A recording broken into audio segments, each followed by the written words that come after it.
Buenas tardes, es un gusto que nos acompañen en la transmisión del conversatorio con Paul Capriotti, Imagen, Branding y Cultura. Participan Guadalupe Montserrat Sánchez Herrera y el doctor León Felipe Beltrán, y el autor. Disfrutemos de este conversatorio en la compañía de los participantes. Pues no sé qué. No. Si no alguna barbaridad. ¿Están listas? Cuando quieran. De acuerdo. Buenas tardes, bienvenidos a una actividad de la Feria Internacional del Libro Universitario. Esta tarde presentamos la charla Imagen, Branding y Cultura, para la cual nos acompaña Paul Capriotti, para quien pido un aplauso, por favor. Gracias.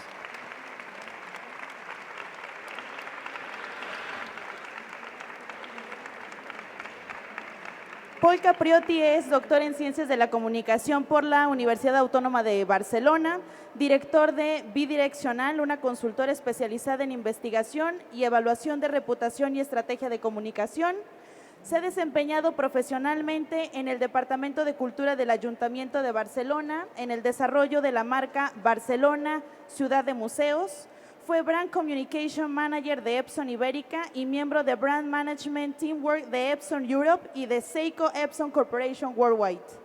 Ha publicado diversos capítulos de libros y 3 libros: Imagen de Empresa, Planificación Estratégica de la Imagen Corporativa y Branding Corporativo, todos disponibles online. Buenas tardes, Paul. Buenas tardes, León. Hola, buenas tardes a todos. Gracias por venir. Bien. Vamos a iniciar este conversatorio. Primero que nada queremos agradecerles de manera muy personal, al igual que muchos de los que estamos aquí, estamos muy emocionados de poder compartir y platicar con una de las personas que particularmente en la FCAS, de donde hay mucha gente aquí. ¿Puede levantar la mano la gente de FCAS, por favor? Gracias. Bienvenidos todos. Toda la gente de la UV. Bueno, la mayoría hemos leído los libros de Paul Capriotti, pero aparte tratamos de pues aplicarlo en el campo profesional. Entonces, vamos a estar platicando sobre imagen, branding y cultura. Vamos a iniciar con algunas preguntas, pero también queremos pedirles que en su momento, si tienen algún cuestionamiento que hacer, obviamente con el tema relacionado con Paul Capriotti, entonces vamos a abrir un espacio también para ello.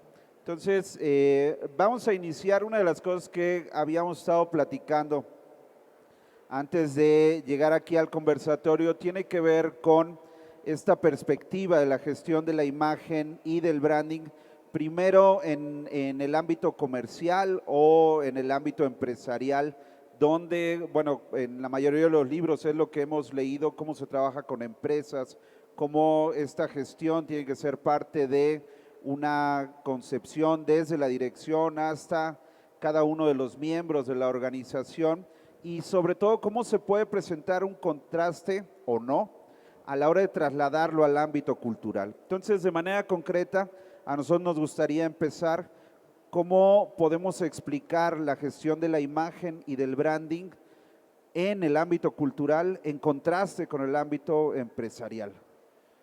Hola, buenas tardes. ¿Me escuchan bien? ¿Sí? Bien.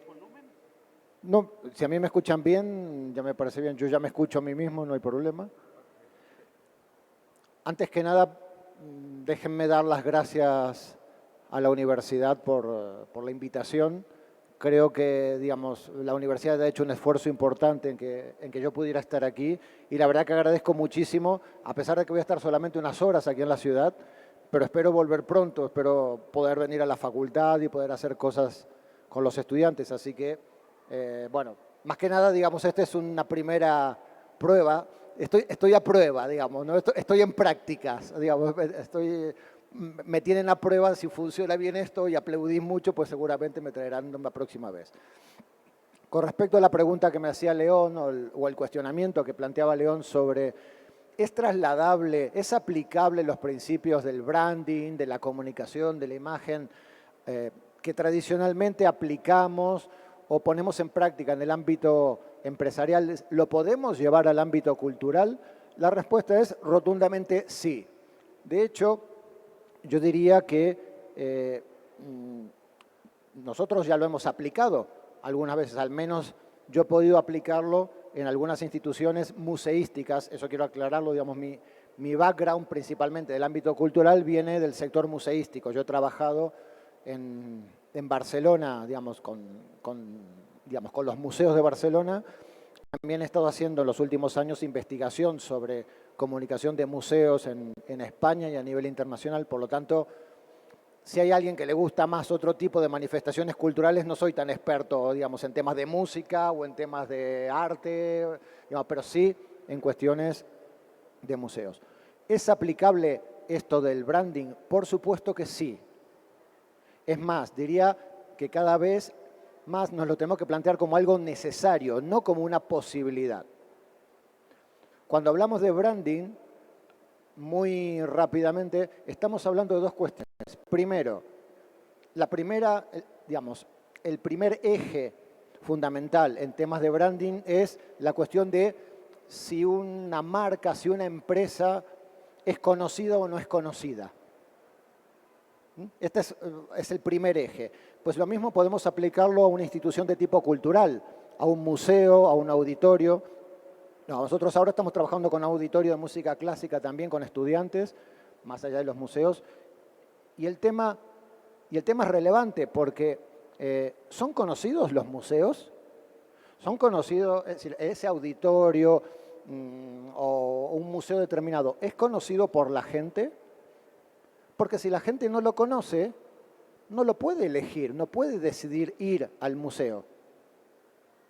Por lo tanto, aquí ya tenemos un primer planteamiento de decir, bueno, muy bien, ¿es aplicable el branding? Por supuesto que sí, incluso en este primer aspecto, cuando medimos, evaluamos y trabajamos lo que hablamos como notoriedad, esa notoriedad que aplicamos a una marca, si esa marca es conocida o desconocida para un consumidor, también la podríamos aplicar y decir, muy bien, ¿este museo o estos museos son conocidos o no son conocidos por los ciudadanos de la ciudad? Por ejemplo, si yo les preguntara, como hicimos en Barcelona, si yo les preguntara cuántos museos o entidades museísticas que hacen exposiciones de tipo museístico hay en la ciudad de Jalapa, ¿sabríais responder?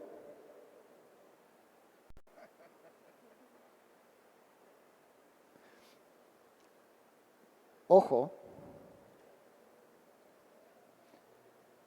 esta es una de las cosas, en nuestro caso, por ejemplo, en España nos hemos dado cuenta que los turistas conocen más museos que los propios ciudadanos de la ciudad, sobre los museos de Barcelona. Entonces, esta es una primera cuestión. La cuestión, o sea, el primer nivel del branding, que es la cuestión del conocimiento, de la notoriedad, esta es la primera cuestión. Y la segunda cuestión, que también es aplicable a nivel de organizaciones culturales, tiene que ver no ya con el conocimiento, digamos que este es el primer nivel, sino con el segundo nivel, que aún es más complejo, y es ¿por qué tengo que elegir ir a ese museo y no ir al shopping, al centro comercial? ¿Por qué tengo que ir al auditorio a escuchar un concierto de música? Es igual que sea jazz, como que sea clásica, como que sea Shakira, me es igual, y no irme a pasear por el parque.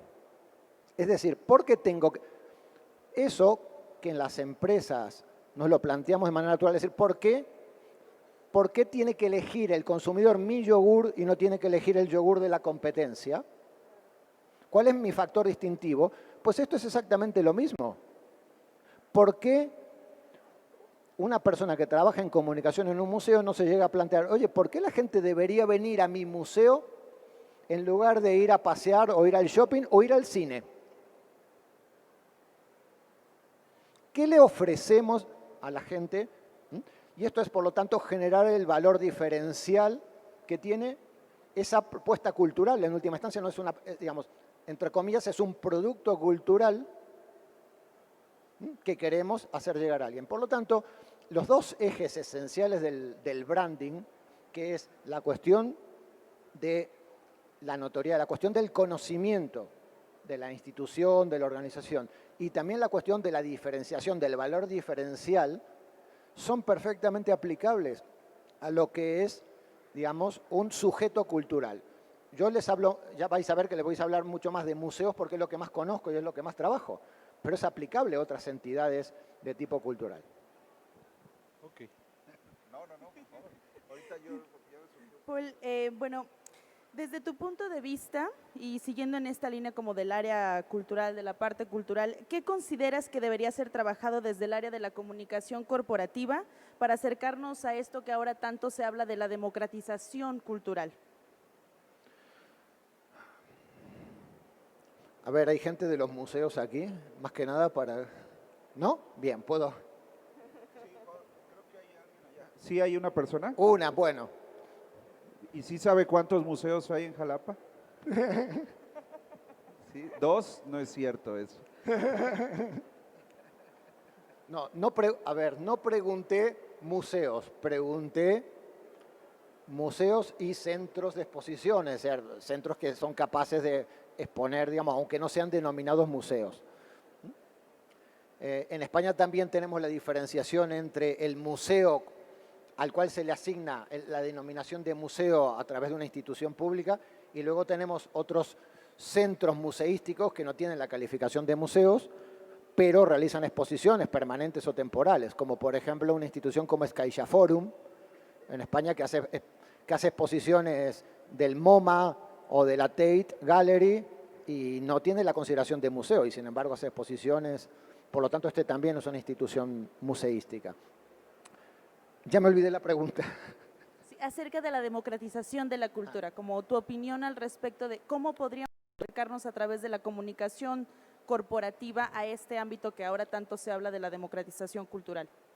Bien, en realidad el tema de la democratización cultural es un concepto que se está utilizando mucho en el ámbito cultural. Por ejemplo, en el tema museístico hay toda una línea que es la museografía crítica que habla de la importancia de la democratización cultural, etcétera. Y está vinculado con esto que yo he explicado ahora, y es ¿en qué medida podemos hablar de democratización cultural si resulta que solo el 5% de la población conoce la existencia de los museos en la ciudad? Si ustedes no saben que existe un museo, no pueden elegir ir a visitarlo. No saben que existe. Así como ustedes nunca van a comprar un yogur que no conocen, tampoco van a visitar un museo que no conocen.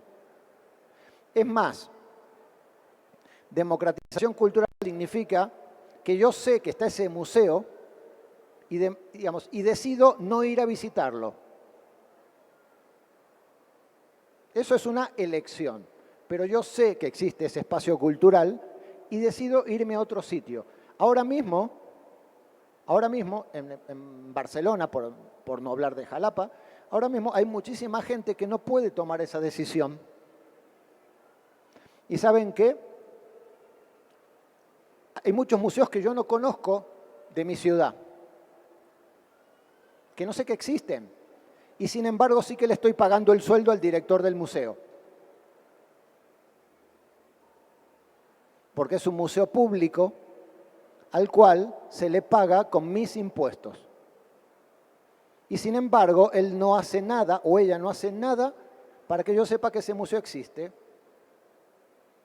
ni me fomenta que yo quiera ir a visitarlo.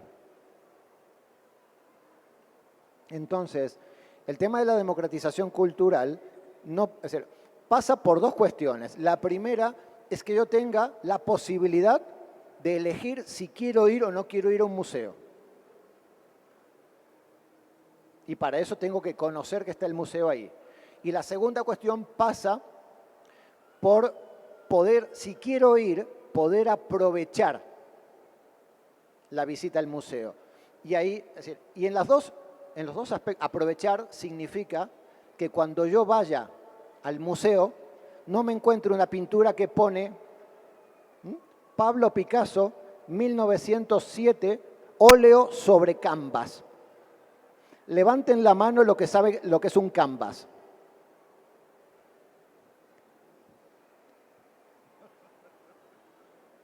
Vale, además de la del museo, que la del museo baje la mano y suban la mano de los demás.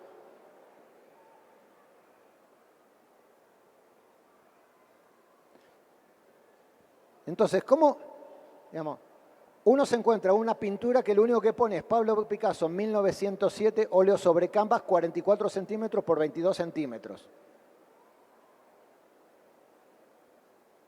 Y el resto, que es como hablamos anoche con alguna persona que decía, "Oh, tú libremente interpreta lo que te dé la gana".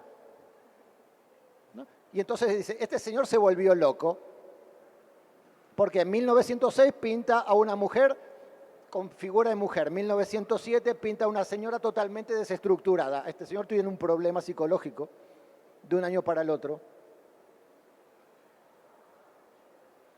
Entonces, la democratización cultural pasa por tener la posibilidad, el ciudadano, de elegir ir al museo, y la segunda, si decide ir, que tenga la posibilidad de poder, en cierta manera, disfrutar de lo que hay ahí. Y disfrutar significa que el museo tiene que darle el acceso psicológico, no solamente físico, al lugar.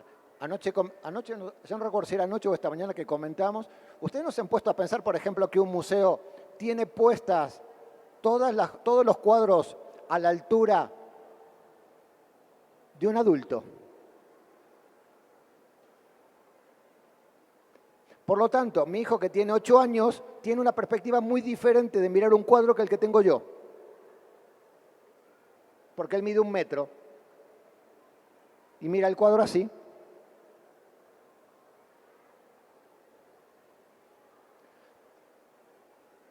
Resulta que una parte muy importante de los visitantes locales de un museo, y supongo que aquí pasa, en Barcelona pasa, una parte importantísima de los visitantes locales de un museo, ¿saben quiénes son? Escuelas. Y los cuadros siguen estando a la misma altura. Entonces, en ambos casos, y ahora recién empiezo a responder la pregunta de Monse, en ambos casos la comunicación juega un papel esencial. Para dar a conocer el museo es necesario hacer una acción comunicativa. Hay que comunicar, hay que explicar que ese museo existe, que está ahí, que tiene unas determinadas características. Y para hacer accesible el museo psicológicamente, hay que explicar las cosas que hay ahí dentro, hay que contextualizarlas, hay que explicar de dónde viene eso, qué le pasó a ese señor, qué pensaba ese señor en ese momento, cómo se relaciona una obra con la otra, etc. Es decir, la comunicación es un factor esencial tanto en dar a conocer el museo, en que la gente sepa que existe, que pueda elegirlo, y también para hacerlo accesible psicológicamente. ¿Te he respondido? Sí, yo tengo Gracias. muchas preguntas en torno a esto. Yo soy creyente de la comunicación y particularmente la comunicación corporativa. Yo sí creo que, bueno, en muchos ámbitos, pero particularmente en el ámbito cultural, sí hace falta una perspectiva estratégica de la comunicación, pero también una perspectiva que permita precisamente construir estos atributos, estas experiencias que permitan crear una imagen favorable en la gente para que la cultura pueda cumplir su función social, ¿no? En este caso, bueno, vamos a dejarlo hasta ahí. A mí me queda claro que la mayoría de las personas que estamos aquí entendemos la necesidad de un profesional que pueda gestionar esto en un contexto donde, supongo ahorita por lo que comentaste de los museos públicos, sucede también algo similar como aquí en México, ¿no? Tenemos muchas creencias o mitos de quién es el encargado de gestionar la cultura. Es decir, son las instituciones del Estado o es la universidad pública o son los empresarios que deciden aventurarse. Pero particularmente a mí me gustaría preguntarte, ¿dónde queda el concepto de rentabilidad para hacer sustentable la cultura en esta propuesta del branding? A ver,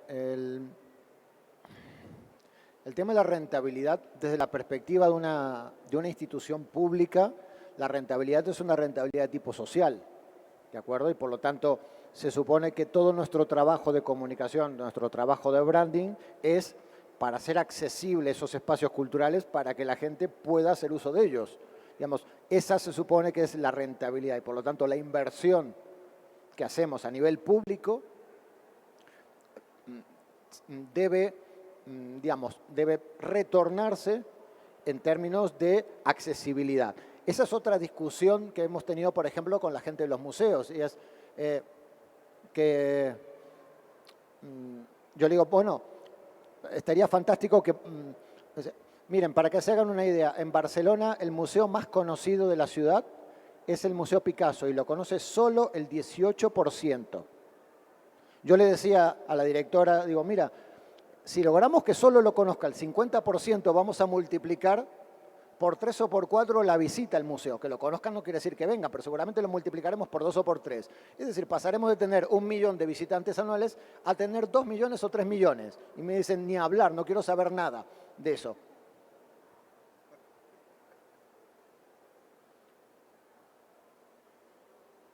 Entonces, bueno, es que yo creo que, digamos, un museo público o un museo sustentado con fondos públicos debería tener la posibilidad de que una parte muy importante de la población accediera a él. Y por lo tanto, digamos, la rentabilidad, al menos desde mi perspectiva, a nivel de lo que son instituciones públicas, debería pasar por, por invertir para lograr que la gente tenga acceso.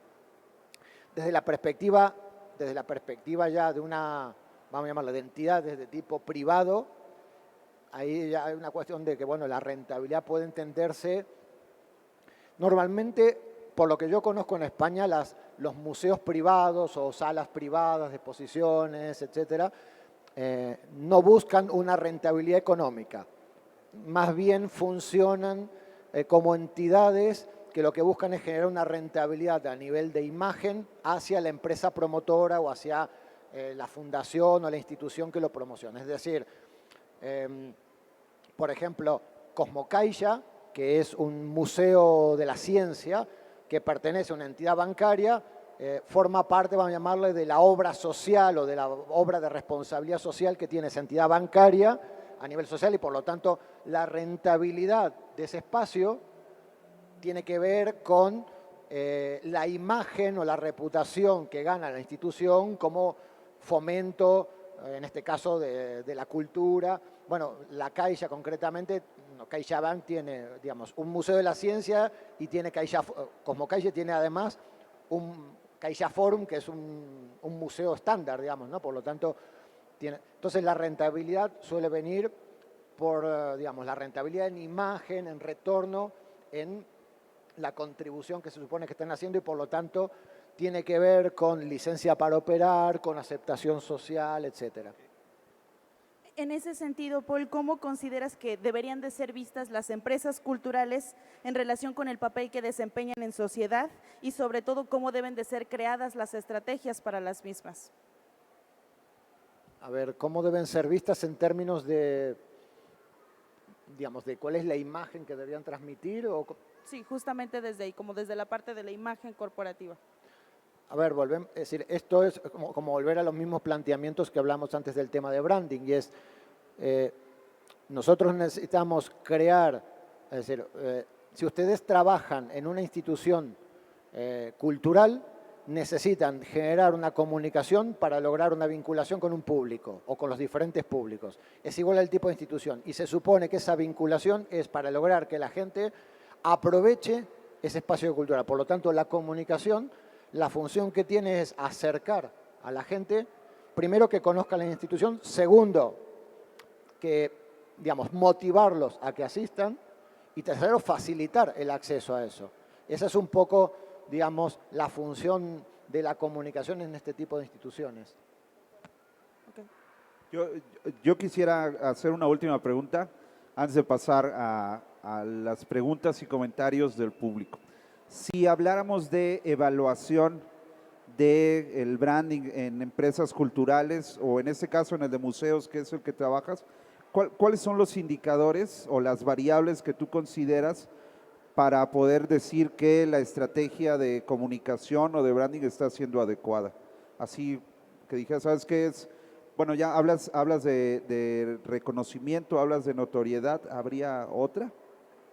Digamos, la primera es el tema de notoriedad y de conocimiento, que eso tiene que ver con medir. Nosotros lo hemos hecho en Barcelona, hicimos una investigación de opinión pública. Piensen que solo le estoy hablando, toda la investigación que yo he desarrollado para la alcaldía era solamente sobre ciudadanos de Barcelona, o sea, nunca sobre turistas que venían a los museos. Es decir, siempre le hemos preguntado a la gente. Entonces, la primera cuestión tiene que ver con cuál es el grado de conocimiento que tiene una institución. Es decir, ¿me conocen o no me conocen? Segundo, ¿qué opinan de mí? Y qué opinan de mí tiene que ver con, digamos, con la valoración a nivel de los atributos que me asignan. Aquí no hay un atributo como tal, sino, por ejemplo, es decir, este tema de la evaluación a mí me interesa mucho porque nosotros intentamos desarrollarlo. Nosotros hicimos un estudio. Mi universidad está en una ciudad que se llama Tarragona. Tarragona está a 100 kilómetros al sur de Barcelona y es una ciudad de 120.000 habitantes que tiene la particularidad de que fue la capital del Imperio Romano, en Hispania, digamos, ¿no? Entonces tenemos un museo, bueno, fantástico con ruinas romanas, etc. Hicimos una investigación donde le preguntamos a la gente qué cosas tomaban en cuenta a la hora de elegir un museo o a la hora de decidir un museo. Y esta es una de las cosas que nunca se hace, es decir, un museo, una institución cultural, se plantea unas actividades de comunicación, se plantea dar a conocer las cosas que tiene, pero no se plantea qué imagen quiere tener o por qué cosas es juzgado. Entonces, esta es una de las primeras, si hay alguien que le interese el tema, lo puede desarrollar como trabajo de final de carrera, trabajo de final de maestría, porque es fantástico. Y es hacer un estudio tan sencillo como decir, bueno, a ver, muy bien, la gente en Jalapa, ¿por qué valora bien o mal a un museo? ¿Por qué valora bien o mal a un auditorio? ¿Por qué valora bien o mal, por ejemplo, al espacio de exposiciones de la universidad? ¿Qué cosas son relevantes? Por ejemplo, cuando yo le preguntaba a los directores de museos, todos los directores de museos saben que me decían que era importante a la hora de valorar si un museo era bueno o malo. Las colecciones que había. Es decir, la singularidad de las piezas. Pero cuando le preguntábamos a la gente por qué había disfrutado o no había disfrutado, por qué le gustaba o no le gustaba un museo, me decía porque el museo era, mayoritariamente la gente decía porque el museo era interactivo, porque te permitía tocar, ver, preguntar, etcétera, etcétera. Cuando tú le dices a un director de museo a ver si alguien puede tocar, te dice fuera bicho.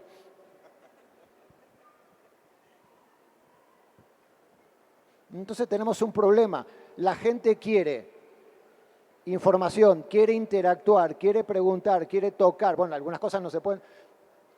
¿Qué tiene de malo ir y tocar un cuadro? Es que si lo tocan 100.000 personas se deteriora. Y sí. Y bueno, al final terminas poniéndole un plástico, un cristal delante como la Gioconda, que encima de color marrón, y entonces en realidad nunca sabe. Todos los que habéis visto la Gioconda en el Museo del Louvre, nadie sabe de qué color es en verdad, excepto por el libro de Historia del Arte que habéis estudiado. Pero de verdad no lo habéis visto, seguro, porque tiene un cristal marrón delante.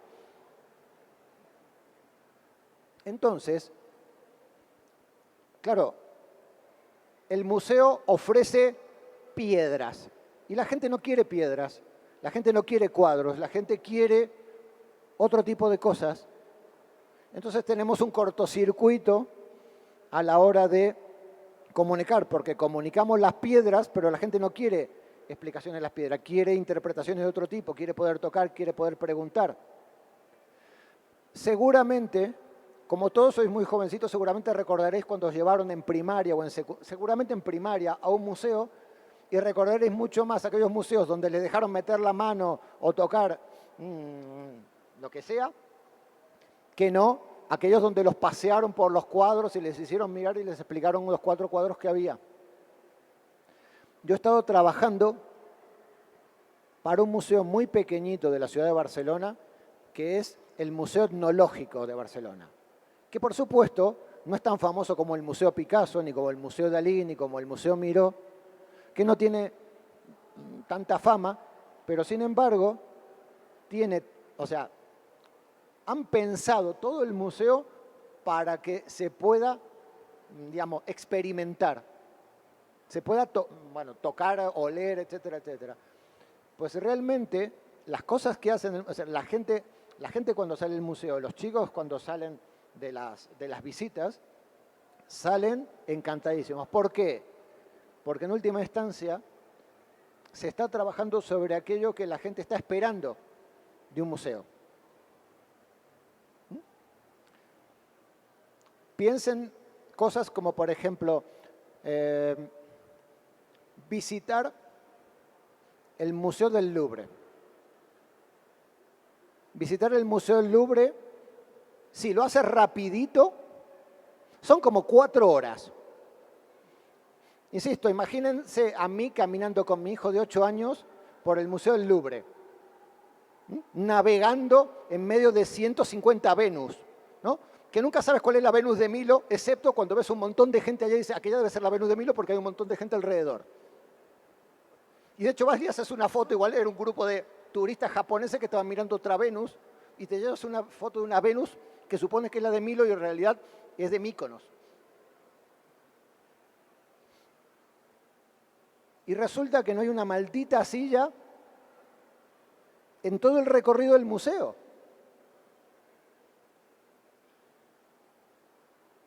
¿Quién diseñó el museo? ¿Para quién está diseñado? ¿Para quién está pensado?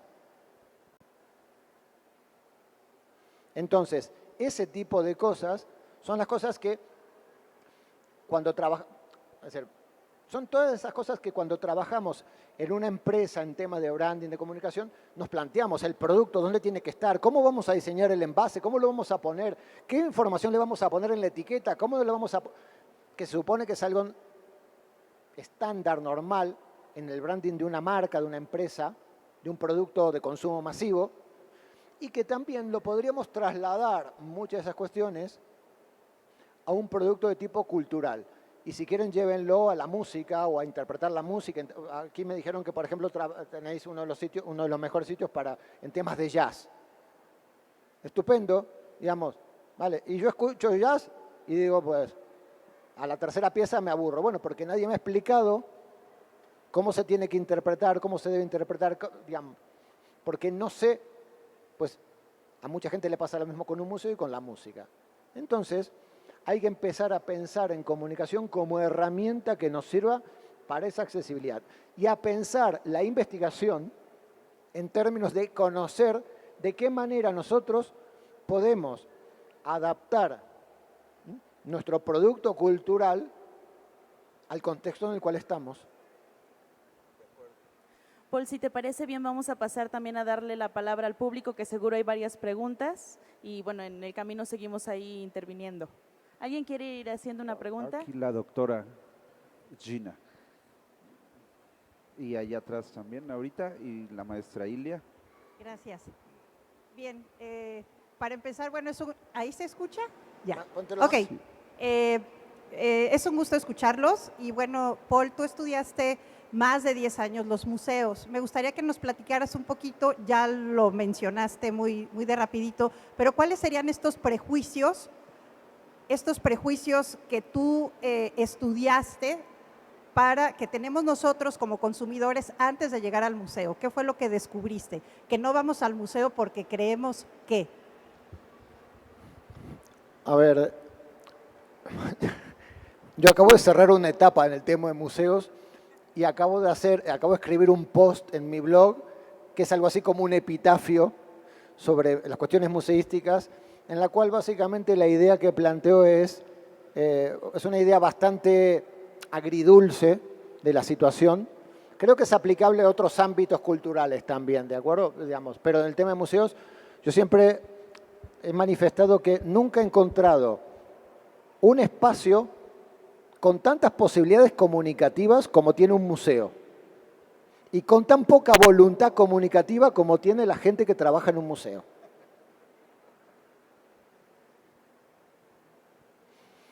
Es decir, el museo en sí tiene unas posibilidades comunicativas, unas posibilidades digamos, de generar comunicación tremendas, brutales. De hecho, hay unos estudios en la actualidad, sabéis que hay estos rankings de reputación que miden los rankings de reputación de las empresas. Bueno, hay unos rankings internacionales y hay un señor que se llama Kees Van Riel que hizo un estudio sobre los principales museos y aplicó la misma metodología que se aplica a las empresas para medir la reputación de las empresas y lo aplicó a los principales museos. Y el resultado fue que así que las empresas tienen una media de reputación buena de 75 puntos sobre 100 y los museos tienen una reputación media buena de 85 sobre 100. Es decir, el museo en sí es una institución bien valorada, a pesar de lo mal que comunica. El museo tiene muchísimas posibilidades a nivel de hacer cosas de comunicación, pero hay poca voluntad comunicativa. Yo tomo algo que comentó León antes y es, por ejemplo, a nivel de estructuras de comunicación, yo hice un estudio sobre alrededor de 120 museos en Cataluña, museos de todo tipo, es decir, no solamente los grandes museos, encuestamos a los 400 museos de Cataluña, grandes, pequeños, medianos, y nos respondieron 120 de todo tipo, mayoritariamente pequeños, y lo que nos encontramos es que no hay estructuras de comunicación, no hay comunicadores en los museos.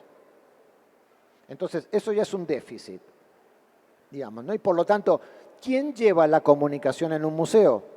Pues la lleva el curador. No sé, ¿cómo sería la traducción de curador? Sí, el curador, ¿no?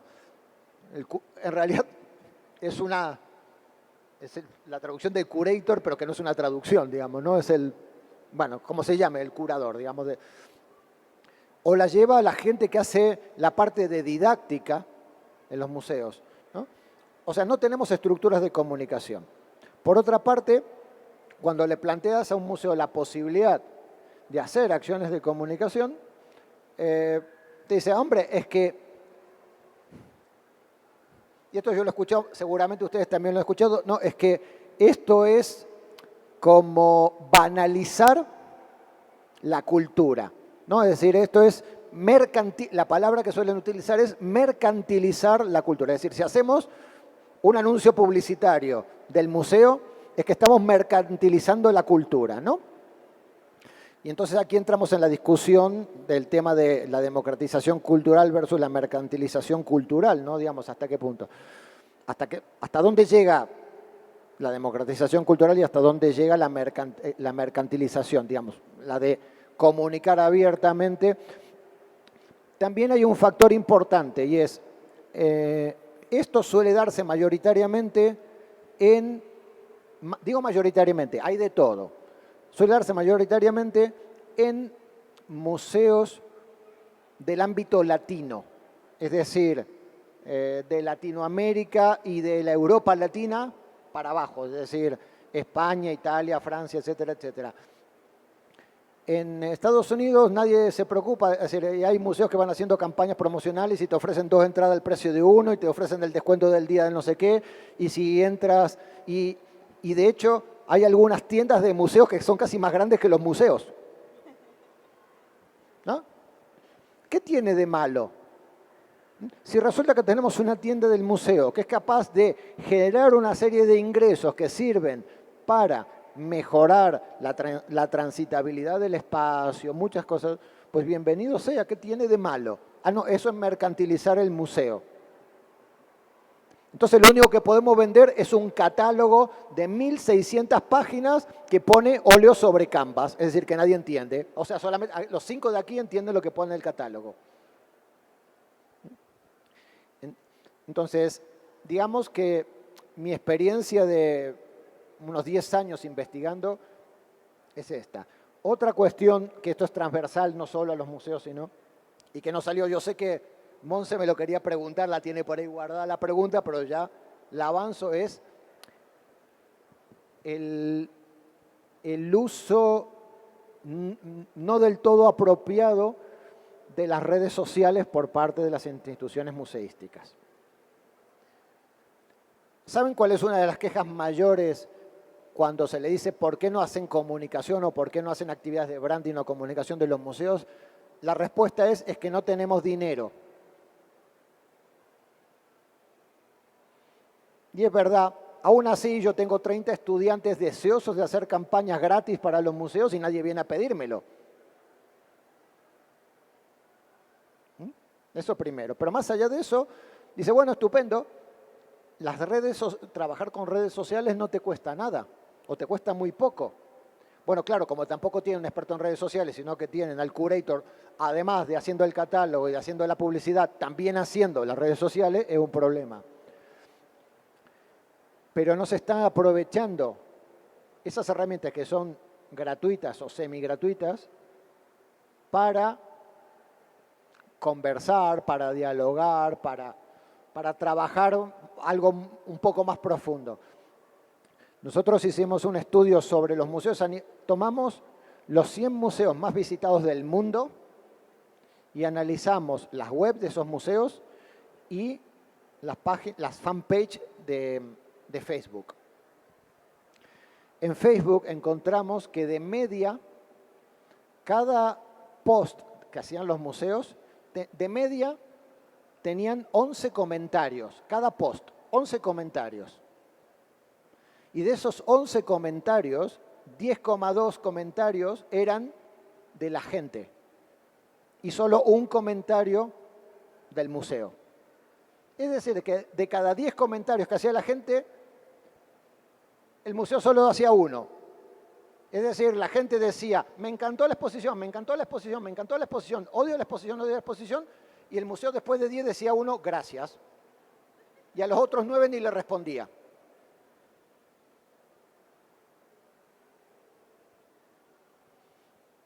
Conclusión, los museos usan las redes sociales para colgar y decir, hemos abierto la exposición. Vengan. Ah, ¿y cuándo es? Cri, cri, cri, cri, cri. Entonces, esa es otra. Es decir, y cierro el tema de la pregunta, y es, la experiencia en estos años lo que nos dice es que los museos y las instituciones culturales en general, ya digo, ahora estamos haciendo un trabajo con un auditorio que tiene un auditorio de música clásica, tienen muchas posibilidades comunicativas. De hecho, bueno, cierro la idea y luego les comento un detalle. Los museos tienen muchísimas posibilidades comunicativas, pero no se están aprovechando esas posibilidades comunicativas. Y un pequeño detalle. Lo digo para aquellos que quieran trabajar en un museo, que estén trabajando en un museo, que quieran hacer algo en un museo. Y es, un museo tiene una gran ventaja con respecto a cualquier otra entidad y es, ¿ustedes saben lo que pagaría una empresa, cualquier empresa de consumo masivo por tener un producto que no tiene ninguno de la competencia? ¿Cuánto pagaría cualquiera de las empresas que conocéis que hacen yogures, mermeladas, por tener un yogur que no tiene ninguno de la competencia y que además es único y es buenísimo? Pagarían lo que no tienen por tenerlo. Bien, todos los museos tienen eso, porque solo hay una Gioconda. Todo lo demás son falsificaciones. Tú quieres ver la Gioconda, tienes que ir al Louvre. Quieres ver la Mademoiselle de Aviñón, tienes que ir al MoMA, a menos que el MoMA lo preste por ahí. Pero, por lo tanto, el museo en sí tiene un producto único, que no tiene ningún otro. Es decir, fijaros, tú le puedes decir a la gente, ven a ver esta talla policromada del siglo XIV. Y puedes decirla, solo la tengo yo, y es verdad. Ningún otro te la puede copiar. Es una ventaja sostenible, es una ventaja diferencial sostenible. Ningún otro puede tener la misma talla policromada del siglo XIV. Podrá tener otra, pero esa no. Entonces, es decir, el producto que tenemos en un museo es único y no copiable. Imaginen el partido que le pueden sacar comunicativamente. Pues aprovechenlo.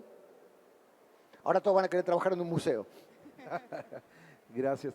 Teníamos dos preguntas más, era allá atrás y luego regresábamos aquí y salió una más hasta allá atrás. Ahí van corriendo, ¿eh?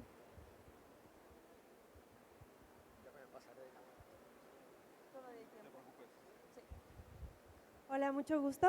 Bueno, realmente tengo como dos preguntas. Uno, pues bueno, realmente aquí en México estamos incursionando en hacer sostenible la cultura. Esto a partir de investigaciones de Ernesto Piedras que se incursaron alrededor del 2000 y que bueno, a lo que va mi pregunta es, ¿qué estrategias se emplean para formar públicos y que sean además incluyentes este tipo de estrategias, sobre todo para hacer una comunicación cultural y formar como públicos, más allá de una política cultural o una política educativa, que bueno, que pueda justo formar este tipo de públicos? Y la segunda, de acuerdo a lo que mencionaba, es que propone que realmente sean gestores culturales o que sean gestores en general los encargados gubernamentales de estas instituciones para que puedan conseguir y realmente dar esta comunicación de estos espacios. Gracias. La primera pregunta no me terminó de quedar del todo claro. La segunda sí, te contesto la segunda y luego me vuelves a preguntar bien lo de la primera. Y si no, yo te contesto algo, y si no es eso, pues… Ella habló de cómo construir públicos. ¿Cómo? Me dicen aquí, me han hecho la traducción dicen cómo construir públicos. ¿O no? No es Sí, eso. sí era por ahí, ¿no? ¿Cómo se construyen esos públicos en la gestión cultural? ¿Sí? A ver, en realidad, primero, si va por ahí la pregunta de cómo construir públicos, los públicos no se construyen, los públicos se identifican, ¿no? Entonces, si va por ahí la pregunta de, digamos, tenemos que identificar los públicos, efectivamente tienes razón, se supone que te respondo la primera pregunta que va relacionado, perdón, te respondo la segunda que va vinculado con la primera. Digamos, yo no estoy cuestionando los gestores culturales. Los gestores culturales, al director del museo, un gestor cultural, quien sea, me parece bien. Lo que estoy planteando es que necesitamos en los espacios culturales alguien, en cierta manera, especialista en el ámbito de comunicación, que se supone que conozca, por ejemplo, esta idea de hacer un mapa de públicos y que no piense que el público es el público, ¿no? Que tenga un conocimiento sobre técnica de comunicación y que no aprenda a relacionarse con los medios a base de darse tortazos cada vez que hace algo con los medios o intenta presentar una actividad. Entonces, la parte de la gestión cultural, es decir, los gestores culturales deberían, creo yo, intentar buscar esos perfiles de comunicación e incorporarlos a los equipos de gestión de un museo, de un espacio cultural, para que trabajen la perspectiva comunicativa. Entre ellas, dentro de ese trabajo de la cuestión comunicativa, uno de los aspectos es esa primera pregunta que tú haces y es la identificación de los públicos. Y la identificación de los públicos en términos de decir, bueno, a ver, más allá de una serie de segmentos de consumidor, una serie de segmentos de personas, ¿qué diferentes públicos tenemos en una institución y de qué manera tenemos que comunicar hacia ellos?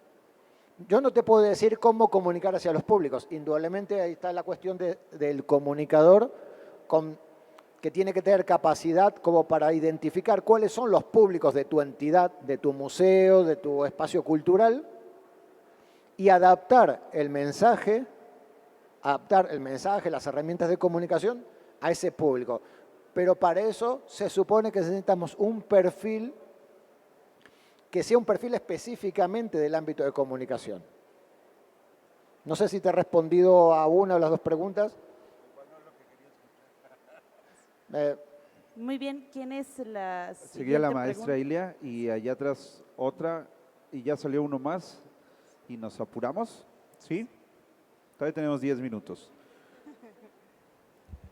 Solamente preguntarle, aprovechando la consulta, ¿qué elementos importantes o básicos, porque cada empresa tiene sus propias características, pero qué elementos básicos debe contener un plan de responsabilidad social en una empresa cultural para que sea como un activo que le reditúe en imagen.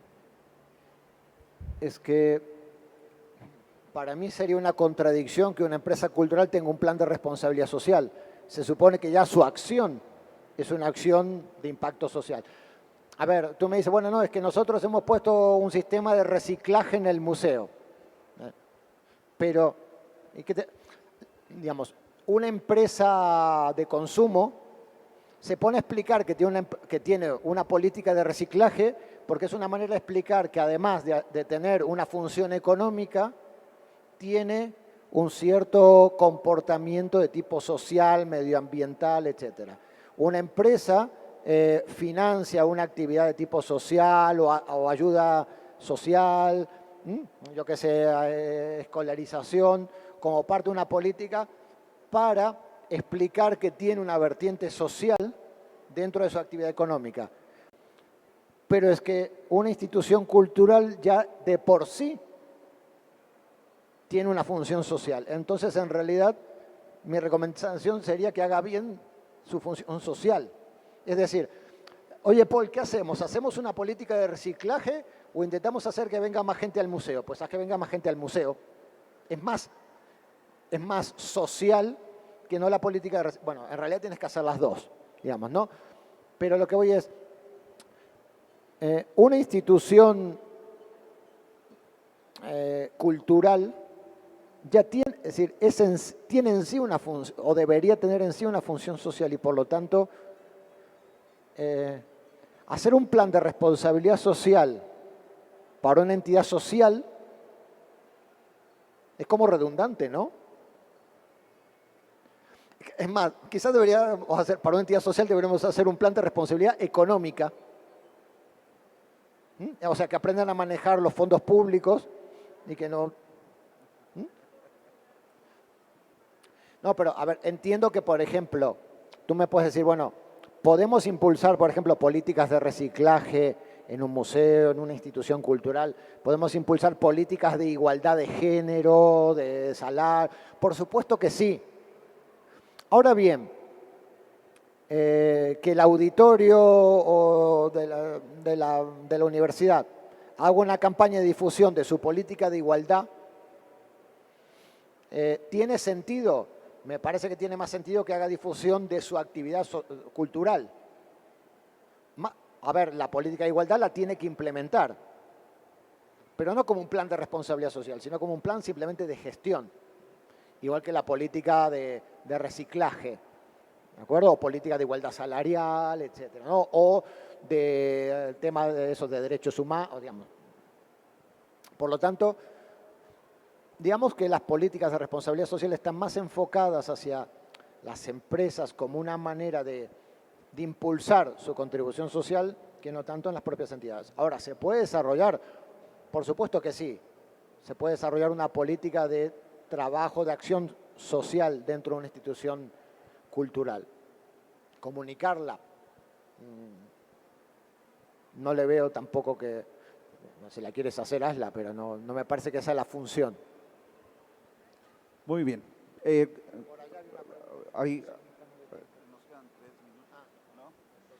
Vamos a ofrecer una disculpa enorme porque estamos ya por concluir el conversatorio. A mí me gustaría retomar un poco las ideas, nada más a manera de conclusión, para agradecer a nuestro invitado esta charla, que bueno, yo creo que para el próximo año va a tener que ser unas 2 horas por lo menos, o igual hacemos un taller.